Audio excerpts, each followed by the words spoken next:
Welcome to Act in Line, the podcast of the Acton Institute for the Study of Religion and Liberty. I'm Caroline Roberts, producer and also an occasional host. Today, we're bringing you an interview released on the podcast back in 2016, but we believe the topic in this segment is still just as important today as it was then. In recent years, populism has gained traction both abroad and here in the U.S., crossing ideological and partisan lines. Throughout history, it's taken different shapes, but displays similar attributes. Zoltan Kesz, co-founder of the Free Market Foundation in Budapest, said in 2015 that, quote, populists are especially dangerous enemies because they are strategizing in the terms of democratic competition, reshaping democracy and deconstructing the rule of law step by step, unquote. Simply put, populism poses a threat to freedom, suppressing minority opinions and only adding fuel to the fire of our chaotic public discourse. So where exactly are we seeing populism take shape in America? And how will it affect us in the future? Ben Domenech, writer and co-founder of The Federalist, joins us in this episode to break it down. To read more on this topic, I've linked some good articles and reading materials in the show notes for this episode, posted at blog.acton.org.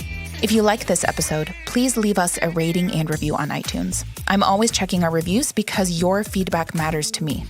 Every week, we're working at making the best show for you, and I couldn't do it without you.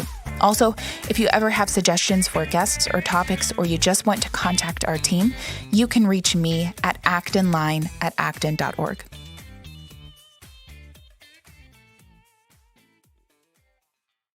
We're welcoming Benjamin Domenech. Ben is the publisher of The Federalist, host of the Federalist Radio Hour.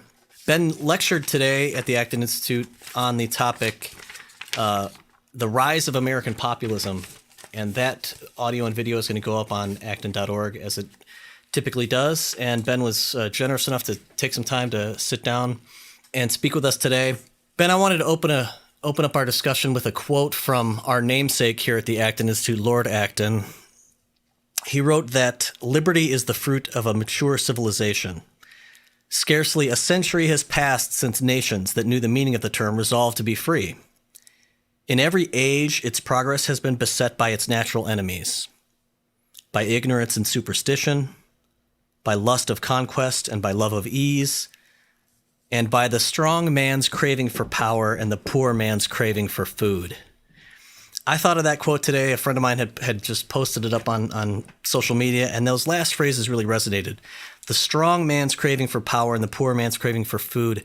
Could you talk a little bit about the dynamic of the strong man, the appeal of the strong man? I know that you used that phrase a few times in today's lecture. What is it about the strong man that's appealing, and what is it about the American version of a strong man, whether today or in history, that can be edifying for us?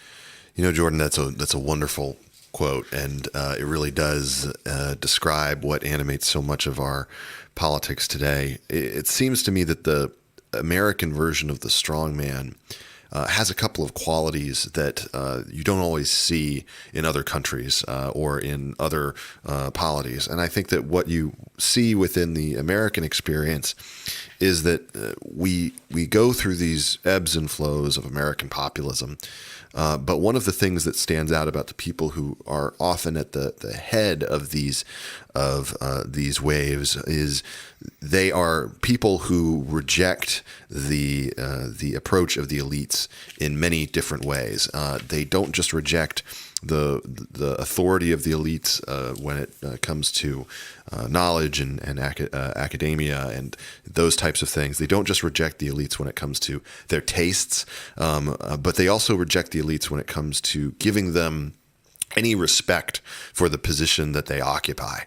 Basically, what you see, when you go back and look historically at a lot of different examples from American populism's rise, beginning with Andrew Jackson and continuing through today, is the strong man who will serve the people, who will serve the interests of the people and set things right, is called upon when people believe that the system has become fundamentally corrupt. They believe that only someone who has those types of qualities that they respect, this toughness, this kind of stoicism, this inability to ever back down or give up. Imagine a bulldog in the middle of the street barking at an oncoming tractor trailer, and you get kind of the idea. And that's something that the people, the American people, pretty consistently come back to respecting time and again. And one of the things that I think is unique about that is that what Americans ask of the strong man is to go in there and to set things right by sweeping away what they view as a system that has become corrupted, or that is full of graft, or that is full of people who are not looking out for their interests, and to serve them. Essentially, when you get right down to it, what they're actually asking for is a better class of elites. They're asking for a group of leaders who will respect them as opposed to disrespecting them and viewing them as a bunch of ignorant, dangerous hicks. And that's the type of dynamic that I think didn't just fuel the rise of Andrew Jackson, but that we're seeing today, which is different than an ideologically driven populist rebellion, which is something that is much more about a specific issue, whether it be a constitutional rebellion like the Tea Party, or whether it be a kind of populist rebellion on behalf of some social good. You can consider many of the movements of the 60s, but also I would point to things like the temperance movement. That was actually a populist movement, primarily driven by women and by preachers, who wanted to make a significant change in order for to affect the social good. It wasn't just some top-down thing from the elites who wanted to stop people from drinking. And so when you look at the threads of American populism, the kinds of movements that end up raising up these strong men are often not ideological in nature. It doesn't actually have to do with a specific series of policy issues or something like that. It's much more about, I can trust this outsider. He is going to stand up for me. Okay, so that's great, because one of the things that occurred to me while you were talking was the question of the Tea Party revolution, or the movement, or whatever it was. And thinking back to it, I mean, it's hard to think of a kind of a singular leader of something like the Tea Party. That was much more, as you said, of a kind of a classical, ground up, popular movement, if not strictly populist. So are there continuities between the Tea Party movement and what we're seeing in this current election cycle? Are they fundamentally different? Is it the nature of populist movements to have the strongman, or is that just a certain kind of populist movement, which I guess you kind of addressed already? So the Tea Party has some threads that connect to today. In fact, Emily Eakins, now at the Cato Institute, has done a wealth of research within this area and has some excellent data that kind of chops the Tea Party into a couple of different factions. Two of these factions were motivated primarily by economic concerns in the wake of the bailouts and limited government concerns. And globalization too, right? Yes. There's definitely a threat. Yes. Maybe that's one of the other. Yes. And then the third one were people who were much more, they cared more about immigration, globalization, and those types of issues. And what you saw is that the first 2/3 tended to describe themselves as conservative. They were frustrated with the Republican Party because it wasn't fiscally conservative enough. They had a very clear ideological motivation. But then that other third didn't speak as much in those terms. It spoke more in the terms of grievance and feeling that that the system was corrupt and that it wasn't representing their interests. It's that third portion that ended up gravitating more toward Donald Trump. All the bad trade deals. Yeah, basically. Because if you think about it, the Tea Party really was, everyone was angry at the bailouts. But there was a significant portion of the Tea Party that was saying there should be no bailouts. And then there was another smaller portion of it that was saying, where's my bailout? And I think that kind of got glommed together as if it was all the same thing, when in reality, they were saying different things. They were both mad at something that had happened, but they were mad for different reasons, and they wanted different things to come out of it. So did that Tea Party sort of movement morph in some ways into what we see today? Yes. However, one of the big differences that we see within the Tea Party when we look back at the demography of the people who at its height were saying that they identified as being pro-Tea Party or with them in spirit, is that they actually are wealthier than you might expect. The Tea Party was a fairly middle class and upper middle class rebellion against Washington. It was a lot of people who were ticked off because of not just the housing bubble bursting and the values of their home shrinking, but the values of their 401ks shrinking, everything else that came with that. And those sorts of frustrations were primarily driven by middle and upper middle class concerns. The rebellion that we saw take place, at least in the early going of the Republican Party, of the Republican primary this time around, was a number of voters who typically did not vote in primaries, were not active, which is not a description of most of the Tea Partiers. They were very active. These are people who, had honestly, may have even voted for Obama in 2008, some of them. But in fact, my own suspicion, even though this is not as data driven, is that you can draw a direct line from the 2008 Democratic primary to the 2016 Republican primary, looking at the issue of the white working class voters who kept Hillary Clinton going in the end, who's backed her in Pennsylvania, who backed her in Ohio, who were supporting her against Barack Obama because they didn't view him as being someone who would look out for their interests. If you recall, and it's easy to forget, when Barack Obama made that comment about Americans who were clinging to their guns and their religion, it was in the context of the primary. He was talking about Hillary Clinton's old white Democratic supporters, and he was viewing them as basically a coalition of the past that he could sweep away and instead go to this more diverse, younger coalition that now Hillary Clinton is trying to inherit. And that, I think, is significant in the sense that if you come from that type of area, if you come from the southern and eastern part of Ohio, if you come from western PA, if you come from the Scots-Irish territory that runs along the Shenandoah, you understand this. I mean, it's no accident that two of the areas that gave Donald Trump his highest percentages in the primary were Staten Island and southeastern Virginia. Okay, coal country, poor, hit the worst by the economic recession. They've never really come back, and in that kind of environment, you feel very despairing. And if you're a Staten Island cop and you're frustrated by the lack of law and order in our cities, if you feel like we're spinning off the axis when it comes to that issue, we need more stopping and frisking, or whatever. Exactly. Whatever the new thing both is of those promise. things, even though they're very different in terms of the cultures of both those areas, you can end up supporting a movement like this because of that populist appeal. Okay, so I'm hearing the new thing now is this strong man that we're going to have come in, sweep away everything, bring coal jobs back, get tough on crime. So you during the lecture today as well, you talked about this. How far down the road to serfdom are we? Because these are the kind of categories and progressions that I'm seeing at work. Where are we? Are we at that point where we're sick of the elites and we really just want to bring somebody in who can get things done? I think we're sick of the people who stand up in the language of the road to serfdom. I think we're sick of the people who stand up on the stage with a big plan and just say, this is the plan and it's going to solve everything for you. Because that's effectively what Barack Obama did. Right. And he overpromised, and he was unable to deliver on that promise for a lot of Americans who supported him and for those who didn't.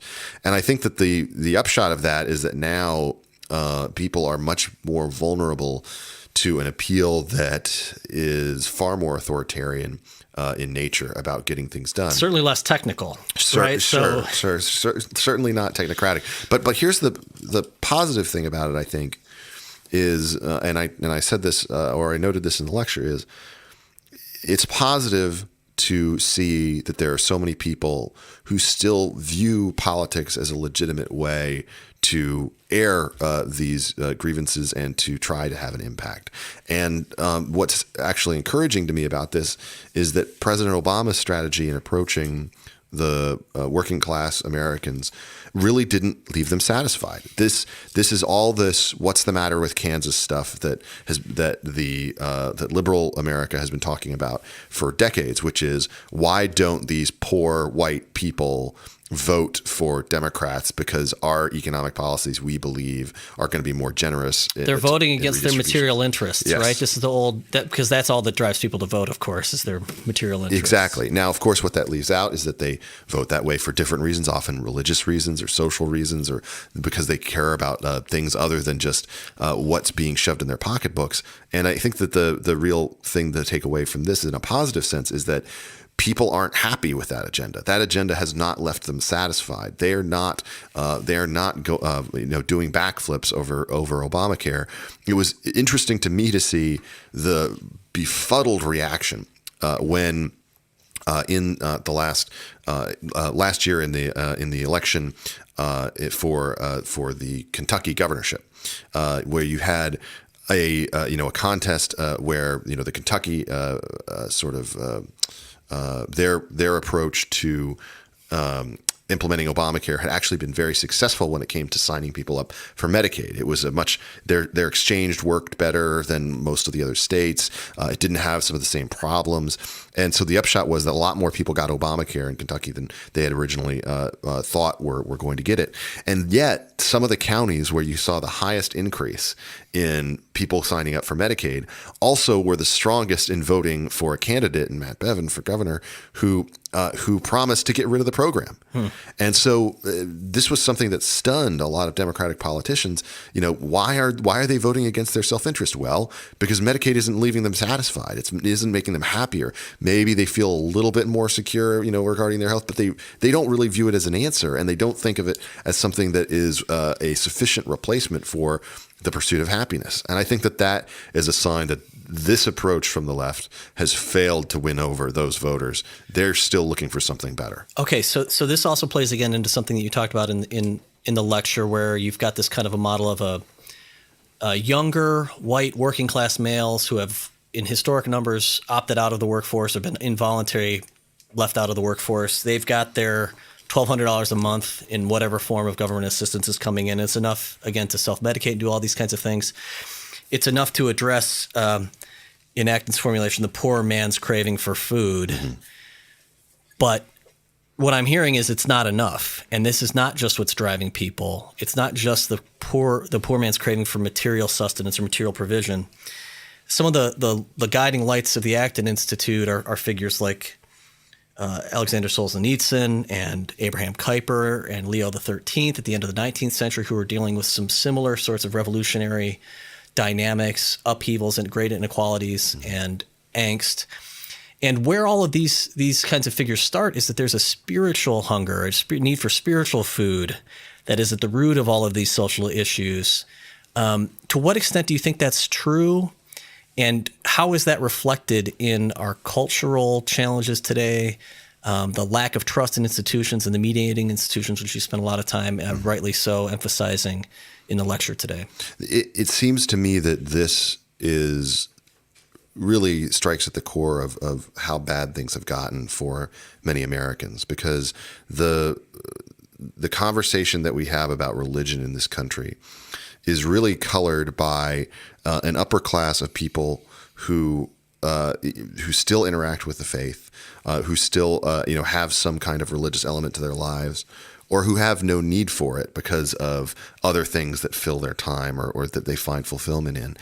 Religious faith has always been something, though, that helped make life worth living for many Americans, and made you feel connected, not just an individual and lost in the sea, but a feeling that there is a real community out there that you are part of. If we live in an era of such hyper individualization where people are constantly struggling to find fulfillment and constantly having something in their life that is a gaping maw that needs to be filled or was filled in the past by religious belief, then I think that's an indication of just how much we've slipped away from having religion be a mitigating factor, a mediating institution in our lives. Distrust for the church, not just the Catholic Church, but for evangelical churches, for other churches in America, is part of the problem here. Another part of the problem, I think, frankly, is the church not understanding that it has to really go forth and evangelize and meet people where they are, as opposed to waiting for them to come to them. I think that another part of it, frankly, is that the church is a servant rather than as a country club kind of model, right? Exactly. And somewhere to be served. And one of the other things that I think actually is a problem with this, and I don't mean to offend any of your listeners, is I actually think there is a connective line between the growth of self-help churches and the prosperity gospel and the rise of someone like Donald Trump. Sure. Because if you're just told over and over again that God is rewarding you because you are being a good Christian, or that reward is an indication of your own goodness and what you're doing in your life, an affirmation of it, then wealth and prosperity can become a substitute for actual acts of grace toward others. And I think that the flip side of that can also be true, which is to say you can feel guilty or downtrodden or upset about the fact that you're not doing as well, and that this is something that can lead you to, frankly, the wrong decision to break away from the church, or to start viewing them as being, a place that has no space for you. I think that spiritual crisis is, again, a long-running thing, something that predates this populist moment, but something that has definitely been continuing to grow as a crisis, really, among our families and in our communities. So as meaning, as the relevance and vitality of these mediating institutions, including things like the church, and all the other kind of things, the Nisbet sort of thing, the quest for community, and all this, as this has slipped away as a viable arena, and we've seen power evacuated from these mediating institutions. We're left with this model that you provide, and I think rightly so, between a kind of a centralized group of elites and these disparate atomized individuals. Mm-hmm. And this is something like what we're approaching. It certainly hasn't been implemented to the absolute end degree in all times and in all places. There's different experiences of this depending where you are in the country, what your zip code is, and this kind of thing. But what are the solutions to this? I mean, it's one thing to diagnose it and say, look, we're opting out. Yeah. We no longer find meaning in these places, or I don't trust the church anymore. The declining trust in institutions as such, which you outlined, and it's all institutions. It's sort of big institutions, right? So it's not just anti-institutionalism, although that seems to be a part of it. But the only things basically that people are positive on the positive side when it comes to trust of institutions are the military and small business. Right. Yep. So virtually everything else. So the small businesses too, right? It's not corporations, of course. Not corporations, right? No. So it's big institutions, including things like denominations or the mainline kind of ways of identifying big institutional religion. So let me just follow up on that and ask another form to follow up, I guess, more on the prescriptive side. Sure. Luigi Zingales had a book, and I know we've talked about it a little bit. Capitalism for the People was the title of the book. What is it about the free market message that has failed to resonate? Why isn't there more of a kind of a clear popular appreciation for free markets? And what is it about that message that is failing to resonate? Is the packaging wrong? Are the ideas right and the packaging is wrong? Or what's going? Because it seems to me that the message is something that should connect with everybody. If it's not an economy that's working for everybody, then it's not working right. So I think a big part of it is that the message that has primarily been used by many free marketers, at least on the political stage, has been a message directed at the entrepreneurial class, which is actually a very small number of Americans. It's not a significant portion of Americans. That entrepreneurial tend to be elites, actually, many of them, right? Because they have a kind of a safety net. I mean, they take risks, but it's also and I think that the problem with that is that most Americans are not that type of risk-taking businessman. They are instead, people who are working and want good-paying jobs and want solid benefits. They don't worry about losing that job to global competitive forces. They want to be able to have a solid life for themselves and for their families and for their kids if they have them. I think that the problem really is that the message on the free market front has been more about the rugged individualist entrepreneur, pulling himself up by his bootstraps, that we built that sort of approach. Right. Instead, I think that the message has to be the American system of free markets has allowed us to have enormous advantage when it comes to inexpensive goods, where even poor people can afford smartphones, right, and all these other things. I think the message actually has to refocus on the things that make up that people view as essential to their lives that are warped by government policy in ways that do not behave according to actual market forces. A perfect example, of course, is the cost of a college education.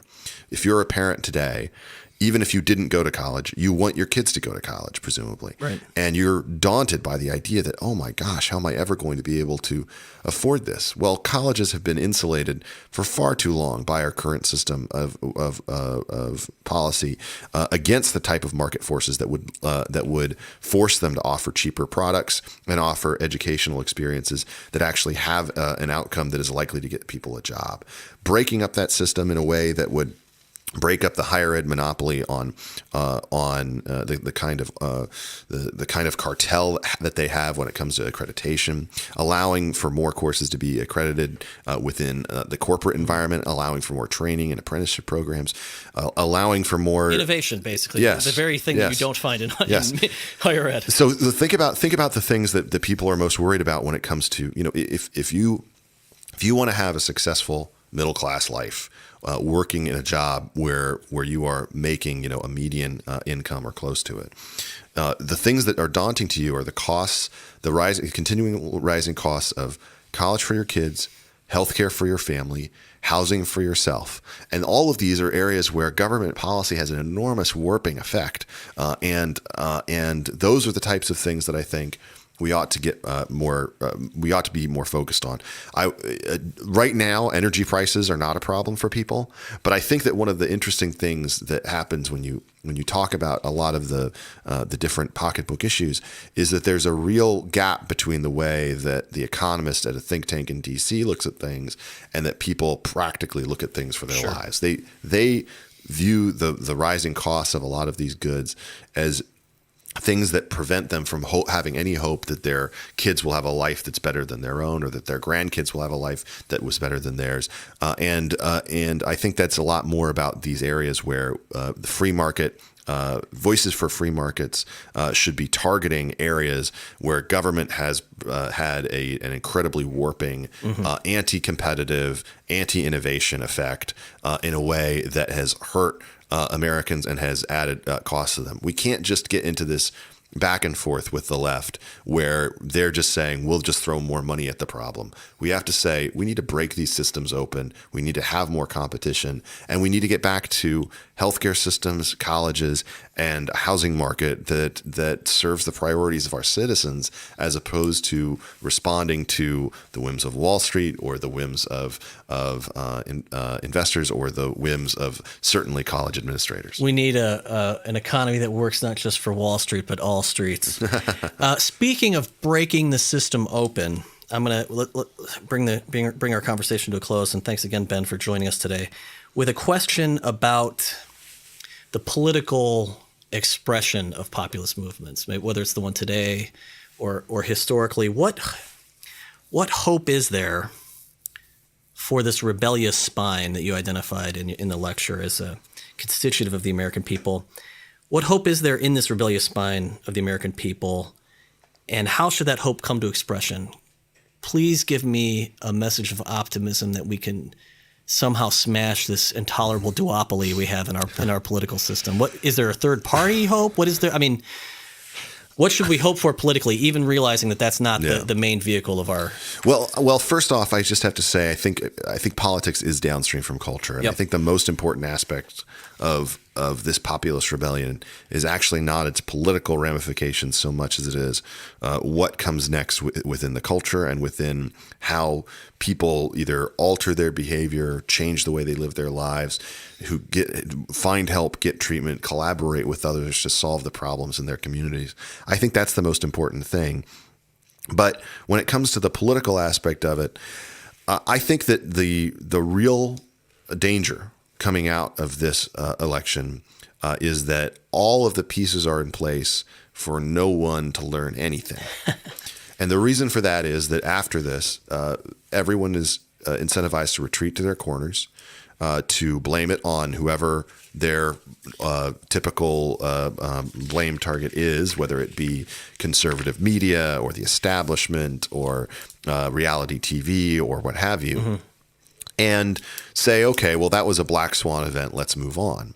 I think it's possible for both Trump to be a black swan candidate, a unique celebrity with a unique traitor to his class appeal to working class Americans, versus, but it's also possible for him to be an indication of a trend. I think he's both, and I think this trend that has been moving away from our post-Cold War left-right politics of the previous decade and a half towards something that looks more like an inside-outside or a top-bottom sort of politics, where if you come from a certain class or you come from a certain area, that you identify as being one of the deplorables or the downtrodden or something like that, that you view the elites as people who hate you and who resent you and who certainly don't respect you or your views. I think the most important thing to come out of this is whether we're going to see a new generation of leaders who learn how to treat these people with respect and treat their views with respect. And that's not to say that they have to accept the answers that these people necessarily want, okay? But it is to say that they have to respect the situation that they are in, the concerns that they have, and then they have to channel and lead that. I mean, that is as fundamental a Burkean definition of statesmanship as it is. And I think that judgment and respect offered to the citizenry is going to be the most important aspect of what comes next. If we don't see that happen, then I think that we are entering a period where if the Republican coalition does not die, it will at least be changed and become something else. Sometimes historically parties die, they retain the same name, but they have a different coalition. They have different people who make up their voting base. And it's very possible that we could see a situation where a third party or another coalition or another portion of the coalition emerges from this as staking out turf in a different area. The most curious aspect of that to me will be what happens to social and religious conservatives. They may not be the favorite of the elites. They may not be representative necessarily of the populist rebellion that elevated Trump, but they are still a significant portion of the American electorate. And increasingly, I think they are feeling homeless when it comes to viewing any leaders who are willing to stand and fight on their behalf. Perhaps a good reminder for religious believers that this world is not our ultimate home, at least this world in its current formulation, and that we are sojourning here to some degree. We have the advantage of knowing how the story ends. That's correct. And that is a message of hope in the end. Benjamin Domenech is publisher of The Federalist, host of the Federalist Radio Hour. He writes and edits The Transom, which is highly recommended. Ben, thanks very much for joining us here today. Thank you so much. Thank you for listening today. If you're interested in learning more about the topics in today's show, I've linked all the articles, books, and more that were mentioned in the show notes, and those are published at blog.acton.org. Here at Acton, our podcast team is working hard to make a great show for you every week, but we couldn't do it without you. Help us make an even better podcast, and reach us at actonline@acton.org. This episode is produced and edited by me, Caroline Roberts, with audio mixing by Doug Nagel.